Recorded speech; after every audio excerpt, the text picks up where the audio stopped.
que la meilleure voie, c'est celle que nous allons choisir, il faut la défendre jusqu'au bout. Ici, en discutant, plutôt que d'aller le faire devant les caméras. Parce qu'ici, nous pouvons approfondir, nous avons tout le temps de le faire. Mais si nous estimons qu'il n'y a rien à voir et que les choses devraient continuer comme ça, nous aurons triché par rapport à nos propres engagements, à la volonté de l'initiateur de notre parti. Donc, je souhaiterais que le camarade président intervienne pour lancer le débat et que vous ayez à nous dire pour voir nos chances de succès si éventuellement cette loi, telle que suggérée, ou les introductions ou les changements que nous allons faire, afin que triomphe notre point de vue. C'est pour ça qu'on est aussi une majorité. Et non pas subir le fait de mots, parce que l'opposition a le vent en poupe, nous devons nous incliner. C'est renverser la pyramide là où nous devrions nous imposer par la loi du nombre. Voilà, camarade président, je vous remercie. Merci, camarade secrétaire général. Les députés de l'opposition qui attendent de l'autre côté, comme je vais rejoindre Corneille. Ma petite contribution est celle-ci. Nous avons reçu, comme je l'ai dit, les députés de la majorité. Pour une démocratie plus efficiente. Mais nous sommes seuls. À moins que parmi nous, il y ait aussi quelques-uns qui soutiennent le seuil. Je suis franc sur la table. Parce que si parmi nous, il y en a qui ont créé des partis politiques parallèles, stratégie politique oblige dans l'intérêt de la famille politique ou pas, s'il y en a, ils vont plaider contre le seuil parmi nous. C'est important aussi à retenir. Maintenant, je crois que le débat devrait être franc pour qu'on sache, maintenant que tous les autres sont contre, nous, les 150 députés, nous sommes pour la majorité, encore qu'il faut relativiser cela. Qu'est-ce qu'on fait? Vous vous souviendrez, pour ceux qui ont été là à la législature passée, nous avions défendu apparentement Maître Toumba. En plénière, ce jour-là, ceux qui prenaient la parole pour défendre la révision de la loi électorale, c'était Ramazani, Toumba et moi. Et sous la direction de Bochab, et chaque fois c'était un rejet. Rejet total. Tout était finalement rejeté. Est-ce que nous allons jusqu'au bout, en sachant que cela peut être rejeté de cette manière-là, sur le plan politique? Est-ce bon? C'est avec beaucoup de peine qu'on va voir un camarade, une camarade et lui dire vous devez quitter le gouvernement, parce que nous n'avons pas été capables de défendre le régime par nous-mêmes. Nous avons eu besoin d'un accord et d'introduire des gens dans le gâteau qui n'a pas grossi du fait qu'il y a des nouveaux venus, mais le fait qu'on dit qu'il n'y a que 50 ministres, ça signifie que ceux qui en avaient plus vont réduire. Vous vous imaginez, on souffre, le camarade Chadar est témoin, c'est en dernière minute qu'on dit, même ça, même là, le ministère du Sport, trouver des moyens de dire au camarade Willy Bakonga que nous l'avons cédé en dernière minute, parce que le Premier ministre insiste, lui aussi doit être crédible en face, sinon on va dire que c'est un gouvernement. Vous ne vous imaginez pas toutes les peines que telle province ne va plus être représentée. Quel argument utiliser? Et les camarades n'ont pas démérité, mais ils doivent quitter du fait des arrangements politiques. C'est une grosse douleur.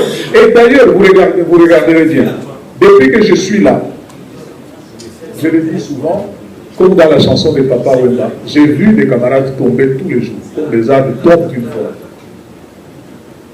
Des entreprises publiques, du gouvernement, des ministères, des provinces. Et donc, plus nous avançons, moins il y a des postes à eux. Et donc, plus de frustration.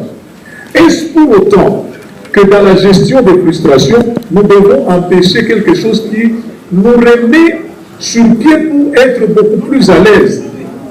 Pour constituer un gouvernement ici, nous ne sommes pas à l'aise. Pourquoi? Parce qu'il y a... Bon, si nous présentons pour les 500 sièges, nous faisons des listes. Nous sommes, on peut perdre 2000 candidats, il faut donner à 2000 personnes les $500. Nous sommes déjà dans les millions. Et donc, en termes absolus, c'est nous qui en donnons le plus. Mais vous n'en savez pas. l'effet du fait que nous sommes plus nombreux et nous représentons partout. Les moyens dont nous parlons, ne faisons pas comme si nous étions de l'opposition. Qui est-ce qui se sont le plus enrichis finalement? Parlons-en. Qui a travaillé vraiment au PPRD parce que tu as été gouverneur et tu as eu énormément d'argent, tu peux sortir 50 millions. Qui a, les camarades m'appellent peut-être, dans le programme sanitaire, il y a eu des millions à donner au parti. Ne nous trompons pas, personne d'entre nous ici n'a la capacité de financer les activités du PPRD. Oui, tous nous avons exercé à un moment ou à un autre, mais ce n'est pas suffisant pour financer. Est-ce qu'on peut se citer? On cite même parfois, oh non, vous êtes administrateur dans une petite société. Est-ce que c'est suffisant? Parfois, on vous donne $1000 tous les 3 mois. Vous financez quelles élections?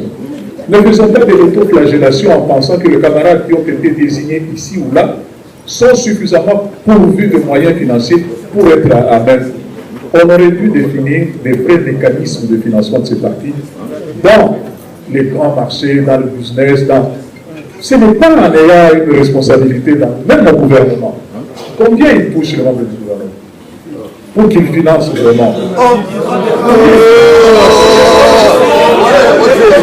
Rétrocession des entreprises. Ça fait qu'à un autre niveau, on vous cite aussi les députés qui sont parmi les privilégiés et d'autres. J'ai entendu ça dans la basse classe.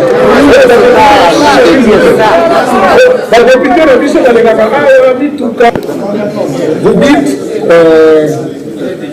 que c'est trop tard. Il n'est jamais trop tard pour bien faire. Voici que une initiative vient d'ailleurs, mais rencontre ce que nous avons toujours voulu. Et nous sommes les premiers à refuser ça. Ça devient même suspect. Oui, non, mais rien qui nous démontre que nous n'osons même pas le défendre. Défendons-le. C'est peut-être un premier étage, il y aura un deuxième à une autre législation, où ceux qui nous succéderont sauront que ce parti a eu à un moment donné le souci de gouverner ce pays. À la ligne où vont les choses, quand nous disons nous sommes de la social-démocratie, un premier ministre qui est venu de je ne sais quel bord idéologique fait son programme et nous sommes dans l'obligation de le défendre tous les jours. Vous voyez qu'on est en train de trahir notre cause idéologique. 300 voix, on va amener les kits, on va faire ceci, on les comprend. Mais quand il n'y a pas de vote de scrutin, il n'est pas suivi. Parce que c'est une décision politique, hautement politique. Or, comme c'est une décision politique qui doit passer là-bas, le président de l'Assemblée a dit, bon, examinons. Il vient de l'opposition. Le travail qu'on a fait hier, je ne sais pas. Tout le monde est contre. Ici aussi, il y a des contradictions au niveau du PPRD. PPRD pur et les autres qui étaient dans mosaïque, qui seront éliminés. Est-ce que nous aurons 260 voix pour faire passer notre projet avec le seuil? Voilà, c'est le travail maintenant de ce test pénal. Merci. Suivi à mi-chemin, mais c'était assez clair. Je voudrais rappeler comment nous avons le parti à créer le parti politique mosaïque. C'est au moment où nous étions en train de réfléchir par rapport au mode de scrutin. Et les partis mosaïques, ce ne sont pas des partis politiques. C'est des instruments de stratégie électorale. C'est des partis tiroirs, sans militants, sans drapeau et tout ça. Je prends le PPPD.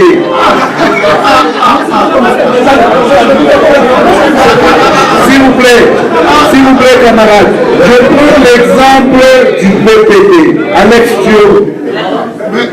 Vous connaissez mon assistant Alex, les députés le connaissent. Il est membre fondateur du PPD. Parce qu'il était à mes côtés au moment où on devait élaborer les statuts. L'épouse de Ramazan, mon épouse, quand tu n'étais pas d'accord concernant son épouse, mon épouse, nos collaborateurs, c'est eux les membres fondateurs. Parce que nous nous étions dit, s'il y a déviance, il faut que les membres fondateurs qui nous sont proches puissent statuer. Heureusement qu'il n'y a pas encore déviance. Mais il faut savoir, parce que de temps en temps, il y a cette petite idée-là. C'est des partis qui n'existent pas. Ça a été fait à table, il est ADG ou ADGA, le métier. C'est un essai qui était chargé d'aller à gauche, à droite, des démarches administratives. Et donc demain, lorsqu'on va élaborer les listes sous la direction du camarade secrétaire général du parti, j'ai été élu à Idiofa PPP, je peux me retrouver sur la liste PPPD. Ça dépend de la répartition. Après, je pourrais me retrouver sur la liste MIP, tandis que Ndamou est sur la liste PPP. C'est toujours une répartition interne, stratégie électorale, un point trait. Il y a un autre problème, c'est que maintenant la gestion des ambitions après, c'est là que, particulièrement au niveau de l'Assemblée, certains qui sont du PPPD et autres, entre guillemets bien évidemment, ont eu l'impression que chaque fois qu'il y avait des postes, ceux qui se retrouvaient sur les listes PPD étaient trouvés. S'il vous plaît, c'est peut-être là que naît quelques soucis. On doit gérer. Mais pour le reste, chers camarades, les partis mosaïques, ce ne sont pas des partis politiques. C'est des instruments de stratégie électorale. Intériorisons cette réalité. Mais ceux qui gèrent les ambitions tenons aussi compte s'il y a eu quelques distractions par le passé. Les candidats sont mal, les listes sont mal, tout ça. Voilà, donc ce sont les deux points sur lesquels ils ne sont pas d'accord, mais là où le président de la CENI a vraiment saisi l'opportunité positivement, et c'est quand il a expliqué, il en a profité pour parler de la machine à voter. La machine à voter, ce n'est pas un vote électronique, et il les a épatés et convaincus. L'opportunité de ce débat pour expliquer un peu le sens de la machine à voter. Voilà, maintenant nous irons, la première c'est déjà pour demain. Demain, il y aura quelques orientations. La législature passée, nous étions allés jusqu'en plénière, et là, c'était un échec. Cette fois-ci, nous allons lever l'option. Que faire? Est-ce qu'il faut s'assumer jusqu'au bout, pendant le débat général, jusqu'au vote, ou à un certain moment expliquer notre position, mais noter que voilà, nous allons réfléchir à ces sujets et lever une option demain matin. Voilà, notamment après avoir fait le rapport à toutes les autorités morales, transitionnelles et secrétaire général. Voilà, chers camarades, ma petite contribution. Je crois qu'on aura fait ainsi. Hein? Chers camarades, l'essentiel a été dit. C'est dans la conclusion du camarade président de l'Assemblée que se trouve la nouvelle problématique. Qu'est-ce que nous faisons concrètement après cette discussion? Est-ce que nous nous assumons? D'autant plus que, comme je vous l'ai dit, l'avant-projet, le projet ne vient pas de nous, mais le gouvernement, nous sommes, semble-t-il, majoritaires dedans. C'est lui qui se présente devant nous et c'est lui qui va présenter la loi et notre camarade.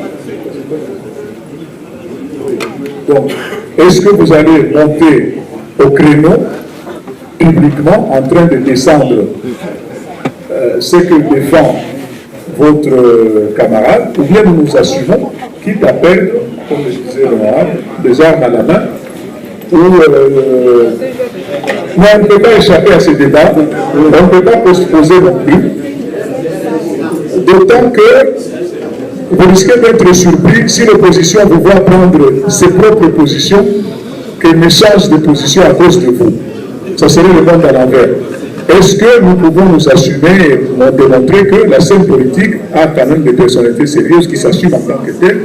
Une minorité finit un jour par être une majorité. S'il vous plaît. Je crois qu'il y a deux étapes. Au niveau du gouvernement, ce n'était pas si facile. L'adoption de ce projet de loi était très laborieuse au niveau du gouvernement. Et ce n'était pas facile au gouvernement, dans les rapports que nous avons eus. Et ça a été adopté. Le les présidents des partis politiques de la majorité, quel est son point de vue? On a eu des débats pareils lors de la législature passée. Et voilà. Mais si le gouvernement estime que bon, il faut décélérer, nous n'allons pas aller là-bas pour soutenir un point de vue qui générait le gouvernement. Nous allons expliquer la pertinence de cette démarche, de cette proposition, mais tout en expliquant aussi en même temps le pourquoi de la surséance par rapport à ce point. Donc tout dépend de l'option qui serait levée par le gouvernement. Et c'est à nous d'aider les membres du gouvernement. Parce que c'est pas facile, hein? C'est pas facile. Politiquement maintenant, est-il bon, dans ce contexte d'aujourd'hui, de subir un échec en plénière, de subir un échec? Je m'interroge sur ce point-là. Je me souviens de l'époque quand c'était un échec. Je vois encore Gauchab, comment il commençait à utiliser son marteau. Je vois Ramazan qui était à mes côtés, devant là, c'était pas facile. Est-il bon qu'on subisse un échec de cette manière-là? C'est là, et donc nous allons réfléchir. Mais s'il arrivait par impossible que l'opposition change de position, chemin faisant, nous votons en faveur, parce que c'est en réalité notre point de vue. Mais les opposants disent aujourd'hui quelque chose d'important. C'est le vise dans l'intérêt de celui qui est au pouvoir. Puisque la majorité est en train de réviser la loi électorale, c'est que c'est dans son intérêt. Et donc nous devons rejeter. C'est ce qu'ils ont dit. Nous avons peut-être mal choisi le moment. Nous avons peut-être mal choisi le moment parce que une loi électorale qu'on révise, c'est dans l'intérêt de la majorité, nous devons la soutenir. Or, nous nous rendons compte que nos alliés au sein de la majorité, ce n'est pas si évident. D'où la difficulté. Voilà, camarade secrétaire général.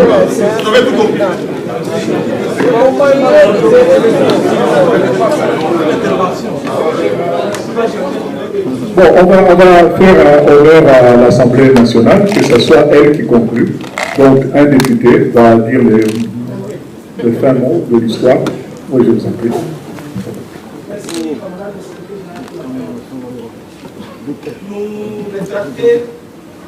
À ce stade, moi je pense que ce sera dangereux pour nous. La loi est déjà distribuée.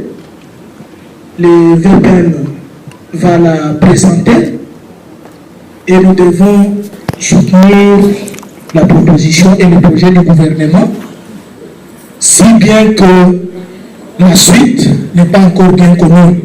Si nous sommes sûrs de perdre, évaluons les choses politiquement. Est-ce bon d'aller jusqu'au vote? Bon, s'il vous plaît, est-ce bon d'aller jusqu'au vote? Mais tout comme le gouvernement, Ramazan, c'est toi qui va présenter. Le gouvernement peut présenter le projet de loi dans son intégralité, soutenir le seuil. Il y a un débat, nous soutenons le seuil, la loi va en commission. En commission, j'accorderai 2 jours. 2 jours, parce qu'on doit adopter avant le 30. En commission, 2 jours pour débat et puis amendement, etc. Est-ce que nous pouvons changer les choses en commission? Si nous encadrons le processus, est-ce qu'ils nous suivront malgré l'encadrement? Pour encadrer le processus, il faut être sûr d'atteindre l'objectif. Les débats en plénière se tiennent. Nous, à la commission PAG, nous pouvons élaguer ce qui ne peut plus revenir à la plénière. Si nous estimons que la question de seuil n'a aucune chance de passer en plénière, à la commission PAG où nous sommes, nous pouvons nous organiser pour le retirer du texte qui sera présenté en plénière. Comme ça, une fois en plénière, la majorité n'a pas à craindre un vote qui peut lui être préjudiciable. C'est cela que je voulais suggérer, parce que demander au vice-premier ministre, dans son adresse de présentation du projet de loi, commencer lui-même à se faire harakiri sur un texte qu'il a distribué, je trouve que ce serait plus dommageable pour nous comme famille politique. En soi, la tactique, c'est quoi? Il y a eu une coquille. À l'Assemblée, on envoie un projet de loi, mais on nous a transmis un avant-projet de loi. C'est une coquille parce que, je crois, dans la lettre de transmission, c'est bien libellé projet de loi. Et j'ai saisi le gouvernement pour que ça soit. Collègue, c'est après tout l'argent de l'État. Hein? Si on me les donne, moi, je vais les bouffer. Mais je ne voterai rien, je t'assure. La population risque de nous lyncher un jour. Hein? D'ailleurs, toutes les années, on nous promet la même chose.